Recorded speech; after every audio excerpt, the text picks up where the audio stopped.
What's going on, everyone? Astrology Rosen here, popping in for a little pilgrimage, pioneering special edition to dive deeper into the super Pisces zone that we're in. We've got Saturn here, we've got the North Node, we've got the Sun here. That Sun is approaching Saturn, but what does it all mean, Basil? Well, I would say that for Shizzle, we're in the most spiritual territory that we've been in a very, very, very long time, especially collectively, perhaps ever, at least the past few decades. And the interesting thing about Pisces is that it's such a boundless zone. I mean, it is a zone of just basically the infinite energy of space and outer worldly potentials, right? It's where we can go and go and go, kind of like the horizons of the ocean. Pisces rules the seas. It's where we can meet God. But this can bring up a lot of different opinions. This can bring up a lot of different subconscious beliefs on how we perceive, sense, feel into this holographic reality. And I say holographic because Pisces teaches us that our experience tends to bend to the will of our subconscious mind. Like, that's the part where we get to play God, is we get to have our own experience. Now, some motherfuckers that I don't condone like to use that against people to control them. That's religion, that's institutions that tell people that they're crazy if they don't believe in certain religions. It's the media.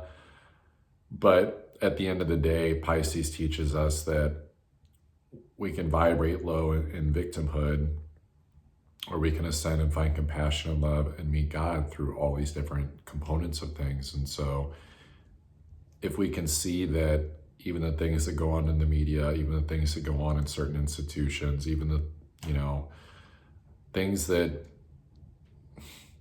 are put in people's faces, like marketed as being something good, but it's actually meant to trap people. Well, it's tough because at some point we have to ask ourselves the question, who are we to interfere with someone else's karmic experience? Because Pisces brings up a ton of past life karma. Who are we to interfere if someone wants to believe something they saw in the media, or, the media of like Hollywood and the, flashy allure of just the lights of all these actors, actresses, and the music industry, and just all these different things, right? It's exhausting to even like talk about because it's a heavy, dense energy, but we all have a choice. We all have free will. Like, that's what we've been stepping into more and more year after year since 2012, is we have the ability to awaken ourselves from that matrix program and choose to create our own paradigm, our own reality, and experience it in a different way. So it's actually not about shaming what other people are believing in or the consensus reality. In a lot of ways, it's letting the divine timing of the endings that are happening with all this Pisces energy take shape, and to not judge how that's coming about. In some ways it's like frivolous. It's so interesting that maybe it's probably been the past couple of years how often my guides are giving me visions of the Titanic, but like right now, this is like the Titanic's already like sank, like structures that are falling out there in the world, and people that some are getting on lifeboats, which you could say is like a spiritual connection to their divinity, and some people are like paralyzed and cold and freezing to death from the emotional just frigidity of things, of not like leaning into this more emotional component that Pisces teaches us, that actually it's through our sensitivities that we heal and we find God and we find our creation potential. So, food for thought. Think about the fact that Pisces has this like very polarizing, dualistic aspect of things, and there are no lines unless you get Saturn here, which we have Saturn. So it brings up the ethics of what is ethically in integrity, spiritual, you know, like where are the boundaries of good, bad, right, wrong, moral, amoral? You know, is it any more moral to bang the drum for that someone else should not believe in something, even if it's poisonous for them? Because that's what Pisces teaches us too. It's like where poison is like hidden, and it's like the white lies of, oh, it's okay, it's just a drink, but someone poisoned it. It's like fucking Woody from Toy Story. Somebody poisoned the water hole, you know? But it's like, okay, well, just don't drink from it. And you can suggest to your friends, like, hey, don't drink from that too. Don't listen to that media stuff. But this brings up something that I think we're going to get really deep into these next few months. I think it's going to take care of itself. I think it's just going to be a subconscious. For some, it could be overwhelm, exhaustion, resolve, surrender of like, oh yeah, why do we try to convince people to believe the same things that we do? You know, I think at some point, once we pull out of the shit show, the wreckage of all this, and we see that on some level, we all consented to this reality. Well, we may not condone everything going on in the world and the status quo of things like that. Who are we to say that the astrology's wrong, God's wrong, that what is happening is like wrong and condemn it? Like, that's creating, like, I would call this a new earth religion, where it's like we're riding now with the tools of the new earth, but now we're gonna like condemn things and judge things. And so my belief, my perspective is to look at it like, well, why would we do that? That's a waste of our creator power. Like, no one's really responding to hate and judgment except the people that share the same opinions, you know, like love and compassion. That higher nature of Pisces teaches people that, hey, like, it's cool over here, it's better, but I'm not going to be like a Bible thumper, like that you're going to go to hell if you don't join us. It's just like letting people know, like, hey, I'm here. I got like I'm here, we're here, like sensitive, empathic, like loving, spiritual people that are like willing to like live and let live. And, you know, of course, this does bring up, well, if everything's just so easy peasy in the flow like that to like let go, where's the motivation for change or to do anything? And I think, you know, it's the inspiration of things where we do it just because that's what feels true to us. Like, that's our belief. That's what our heart's pulling us towards.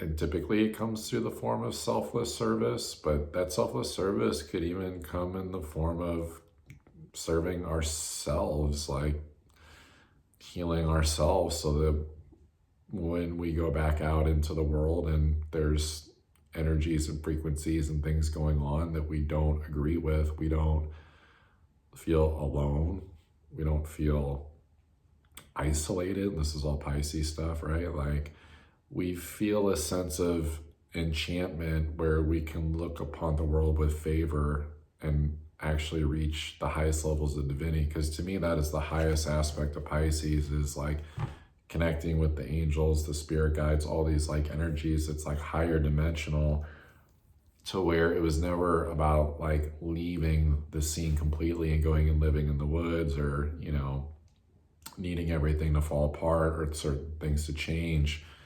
Is actually about, to me, raising the vibration and seeing the beauty in everything happening, and like that love, that emotion, that vibration lifts people up. It gives people hope. It inspires others to dream a new dream on the other side of anything that's slipping away and falling apart. It's not about trying to save people, though, especially if they're feeling victimized by these situations. It's not about trying to convince someone to believe something else. That's a fool's errand. And I think at some point we have to realize that there's these ideas of positive and like negative karma, but from a hermetic perspective, like very neutral, just seeing it as it is,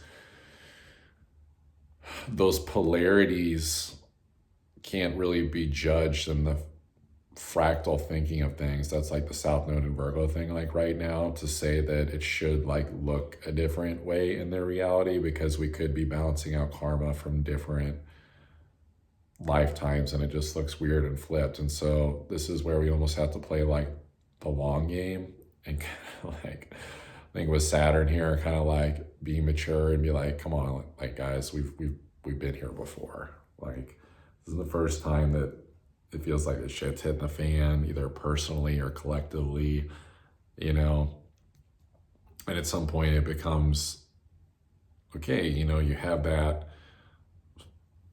that conviction, that strength to go through the fogginess of it all, no matter what's happening. And so it's not the bypass it, just act like nothing matters. It's about defining what matters to you and your value system. But it's like, you can have fun and be enchanted by life for no reason other than to just enjoy it. I think a lot of this energy very much brings up our own mortality, especially with Chiron in Aries, that Venus retrograde, Mercury that's about to retrograde. Like, it's, if you're going to be here and have an identity and be a person on planet Earth, it's like being okay with that, wound, that like the payoff comes from taking actions from that space of being okay where we've suffered losses and failures, but we keep showing up anyway. And it can be like, oh, why try? Why keep going? And it's like, that's unique to your soul and your own spirit, and you have to like search deep down to find that. I can tell you, for me, I found the key through like surrender and processing the grief, the emotions of the past. And so Pisces still does like, can be that roller coaster where it fluctuates, where of course there's parts of the day where I just feel kind of like down. There's other parts too where I feel really up, but so the subconscious fears of like expressing that fully. Like, how's that going to look if I do that? So this can bring up, in addition to just what's going on in the world and the endings, and, just like whether you want to look at it as like what Trump is ending and changing. There's that Pee Wee Herman's Playhouse where everyone like screams because we said the magic word of the next 4 years, possibly, like, or you look at it as, threats of war or supply chain shortages or what's going to happen with money, and even just on a more personal level, some people have like loved ones that might be exiting the planet right now or already have. And so I think it's about finding that divine spark still through all this. And I think that's the inspiration, is like, the divine spark never goes away. Even like sometimes we're feeling high, we're feeling low, the spark is still there. And I think it's about how we respond versus maybe react subconsciously to our patterns and our deep irrational fears that it's all going to fail and like go bad, and it's like, well, it's not even about going to some like analytical place that's just like, well, whatever, you're gonna die someday anyway, or whatever, stress is always stress, and kind of like being very, basic, analytical, like in that way. It is very logical. I think it's more so about the surrender and throw your arms up on the roller coaster a little bit, and to see that it's not even that bad of a roller coaster. That you hear me talk about Saturn and Pisces a lot, because it really does change the game, with Neptune at the very end of Pisces, its home sign. Like, it's actually kind of neat to get to experience like Saturn with Pisces, because maybe the thrills of like what we would be going through and how hard it would be would actually like we'd be more like freaked out because we didn't know where it was going. But Saturn's here that rules the reality and structures and things to actually like show us like in the physical reality, like what's actually ending and what's actually happening, so that we have like a relative experience in this holographic reality to compare it to. So, you know, we could find so many things to freak out about and say that, well, you know, it's bad because of this, or I'm afraid because of this. And because Pisces is infinite, we could just play that card game forever. And, you know, it would be like, this energy would be like not having gratitude for the good hands that God has dealt us, and then like raising hell and bitching and moaning when we finally get a bad hand, almost like we're expecting it. This is like the weirdest energy, because like I think collectively it's like some people, it's like expecting the other shoe to drop, or the shoe already has dropped and it's not going back up. And then I think it's a real realization for people that have already unplugged from some of that. It's kind of just like, hey, just pay attention. Like, what are you creating? You know, like kind of like time's ticking. It's like boundless Pisces energy. You can dream pretty big with this, especially from the openings you've already created with your healing journey. Like, that's where I'm at, where it's like, oh shit, like let's really expand. You know, especially Neptune sextile my sun in Capricorn. It's like, for some it could be, what are the numb parts, the addictive parts that have been getting suppressed or kind of getting dealt with, but dealing with them with the more fully, so that you can move towards the light of the dream. It's all over the board for people right now. And that's why no one, I think, is going to agree on things. And that, you know, to me, it's still a control system to like side with like one thing or the other. Like that's because in a weird way, it's not about like Republicans versus Democrats, or this issue versus that issue. At Pisces, it's more about, are you conscious or unconscious? And then if you're consciously aware, and then you're doing something sabotaging or addicting to your life that's not allowing you to let go of the worst patterns that hold you back from a new beginning, you have to ask yourself why you're doing that, and do that kind of like spiritual probing work into the subconscious in the past. And then if you know it, then it's like, well, why wait? Like, what's the tool? What's the Saturn tool? Like, boundless tools in the universe in Pisces, like what can we do to actually like work on that thing? You know, and not to just acknowledge that it's there, because if we acknowledge that it's there, that's like the elephant in the room, the rock, the lump in the throat, where it's like, okay, well, there's that belief or that thing or that's holding me back, but I'm just gonna like leave it there because, is it because of the fear of what's on the other side? Ding, ding, ding. Is it, you know, just the spiritual like washing out of that, and a loss of like ego or identity or something, of control, of comfort? It could be all these things, right? It's boundless, but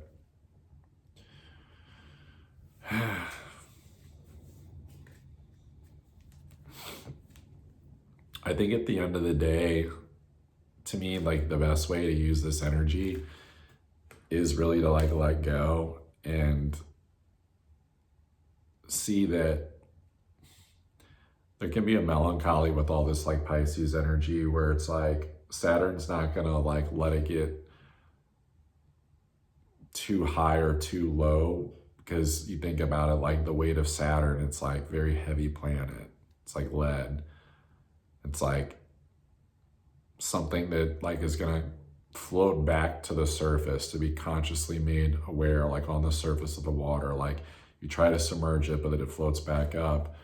But then it's like heavy enough where it's like, okay, it's extra weight. Like you can't put it like on like a jetpack and fly with it, or hang glide with it, you know, like that higher energy of Pisces. And so it's interesting because it keeps us in the middle. Like in my younger years, like I remember me and my friends like taking ecstasy, but then we went to a bar, and so I was like, I had a couple of beers, and then afterwards they're like, why are you drinking beer? That's a downer, and ecstasy is like an upper. And I was like, well, no one told me. And so I was like kind of like in the middle. I was like, I wanted to be happy, but then like I was kind of like kind of heavy because of the alcohol, so they mix. That's kind of like Saturn and Pisces. And so I think sometimes maybe we want to search for one of those Pisces excuses on why we feel a certain way, and that's where we can put it like onto the world or pathologize just anything that we can find in this, universe. But I think it's more just accepting like the pain that comes up that wants to be released. But on the other side of releasing some of that stuff and facing our fears is the great unknown of like, what is this Saturn, Neptune, and Pisces going to bring this year, starting this year? What is Uranus going to be like in Gemini? And by the way, it is going to be not only these planets changing signs, these outer planets and Saturn, but it's going to be Saturn, Neptune at 0 degrees of Aries sextile Uranus at 0 degrees of Gemini. And basically, it won't happen like right away, but pretty much going to be getting a trine from Pluto to Uranus in the air sign. So it's like, it's a lot of masculine, it's a lot of fire, it's a lot of air, it's a lot of excitement. But that's like for the free thinkers and the people that are ready to initiate like new things, and spread it like wildfire. So, but the energy can be like impotent, where it's like, where it feels like after like a disaster has happened, it's like some people are like okay and they're on their feet, and some people need time to recover. It's almost like we're going to be better at moving forward the more that like we get like really diligent at listening to our gut and our intuition and not violating it, not violating our soul, and just going into our patterns, our addictions, our crazy vices and shit like that. Because that is the thing that will separate like who's ready to go when these planets change outer signs and who's not. It actually doesn't have anything to do so much with what's going on in the world. Like that stuff's already going to happen. It's more so about how do we respond to the changes on a personal level.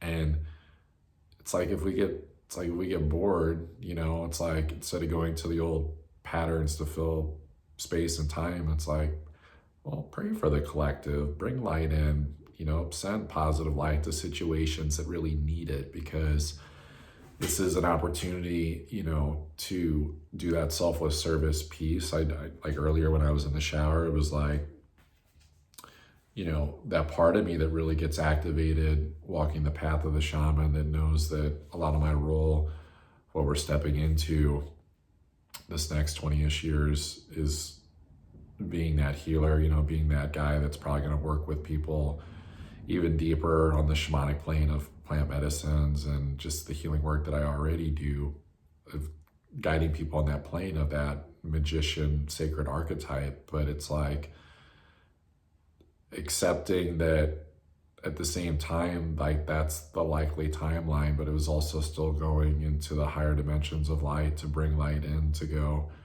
we don't have to choose that lower 3D karmic outcome. Like we can choose different. It would be like the biggest surprise ever with all the astrology shifting this year that I just mentioned, especially with Uranus and that Pluto trine. This new beginning of Saturn, Neptune, and Pisces would be like Neo talking to the architect, and the architect being like, this is, from the Matrix films, like, oh, you got to choose door A or door B. Everyone chooses door A. You just got to survive, fear-based, repopulate, that sort of thing, right? Like, who makes it, who doesn't, that type of thing. Very survival of the fittest. That other door leads to like love, but that's stupid and dumb, and love doesn't like do anything, and everyone's gonna die. So it's like choosing between a program, an algorithm of math of like, this is what we got to do, this is what makes sense. Like, and I'm not saying anything bad about the guy, but I would like use like Elon Musk as an example, where it's like everything's like driven by smarts and logic, but the guy said he has Asperger's, and if you look at Louise Hay's work, that's someone who's like basically like disconnected from emotions and love and people, and like that's not a good look for a human, for like where we're headed.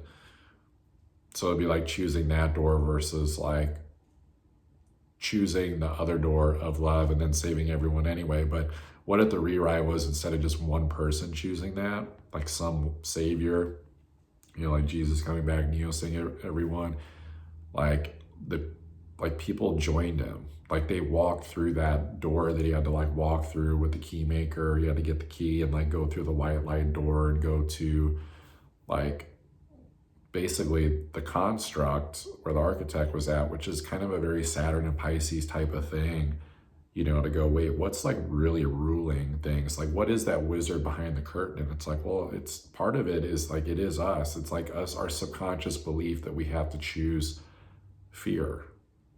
That architect wanted Neo to choose fear, like you're outnumbered, you know. So it could be people feeling like you're outnumbered because you don't like the new administration, or because of this thing or that thing going on personally, like that very heavy, defeated feeling that for some might compound more and more these next few months. Or it's like choosing this other door to go, well, okay, like, why don't we choose that together? And I think that's the people coming together with their ideas, their gifts, their abilities. It's no more competition. It's not about ego. It's about raw acceptance of the endings and going, yeah, we got to work together. Like we're going to actually thrive from like working together and pitching in on like the same strategy of direction, and optimistically sharing the same belief system of compassion. And to the outside world, that could look like dim-witted, where it's like, what are you guys like doing? Like, prayer is not going to solve anything, or, you know, kumbaya, and like spiritual people getting together. And it's like, actually, yeah, it is, because activating those like frequencies, that electromagnetism that raises, like brings in like a higher dimensional hive mindset, where people like all start to like see that it's not so much about one person solving the puzzle, you know, one president, one, you know, Elon Musk, that it's like, it's people that are like-minded that come together in love, that see that it's not even about a puzzle. It's just like an inner knowing of what to do. And that's what Saturn and Neptune is meant to bring, is us as the individuals, but coming together in more of like a spiritual based reality of how we relate to each other, that we see that there's opportunities to use all that fire and air energy to create awesome brand new things. So anyways, sometimes I just get a wild hair and I just have to turn on the camera and channel and see what wants to come through. Pull a card for this. So this honestly, this astrology is pretty much taking us to, that I'm just channeling here, like takes us to the end of the month, till the solar eclipse in Aries. Obviously I'll still do my weekly on Wednesday, but just kind of wanted to do a special riff here.